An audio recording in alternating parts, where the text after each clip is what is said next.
I was looking at this line you gave to The Verge in talking about Huddles.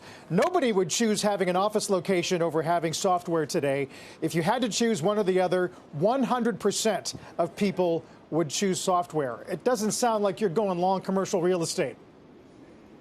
No, but I mean, it would be great to have both, right? There's no advantage. I don't think that many people want to work from inside of their houses. We had to do that during the pandemic.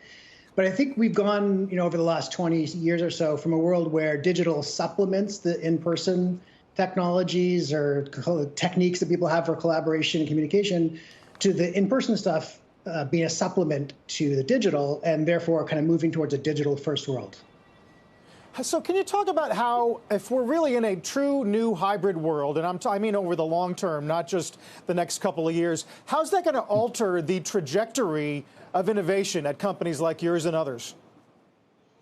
Well, I would put myself in this category of leaders who in February 2020, if you asked, will you be able to get everyone in the company to work from home and still maintain the same level of productivity over the next year, I probably would have said no. But when what you thought was impossible turns out to be possible when you have to do it, you got to kind of question what else is possible that you didn't previously think was possible. And obviously innovation can happen. A lot of innovation happened over the last 18 months without people being in the offices. I think it will be great to kind of add that to the mix.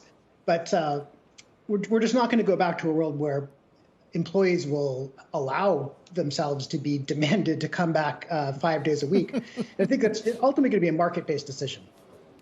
Stuart, I keep hearing about this push and pull when I talk to CEOs. I completely agree that a 5-day a week for a large swath of employees isn't going to happen. But I also get the sense that in a lot of companies, people are going to be in the office a majority of the week. Perhaps what they do in the office is going to change, but there are certain functions, certain kind of creative functions when it comes to innovation that just happen better when people are in person. Is that something that you would allow and something that you're factoring in as you design software?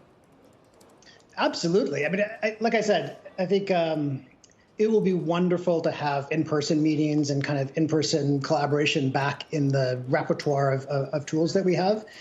It's funny. I think that hybrid in, let's say, 10 years or 20 years is going to sound the same way that paperless office sounds now, kind of that quaint, stilted ring where obviously the question of how much paper is there in the office is not really a significant one when you're thinking about how decisions are made or how the business is managed and reported on. And I think ultimately will kind of transcend the number of days that people are in the office, because if you say 2 days a week or 3 days a week, you're still presupposing that everyone lives within commuting distance. And that really limits the base of employees you're able to hire. But I think it also is going to be a turnoff for a large number of employees if they're given the option. So if you have 2 jobs, same comp, same kind of degree of excitement about them, and one says, you have a sick family member, you can go back to Ohio for a couple months. Or if you want to live in Lake Tahoe for January and February and go skiing during the off hours, go ahead. The other one says, no, you got to be there 5 days a week. Who are you going to choose?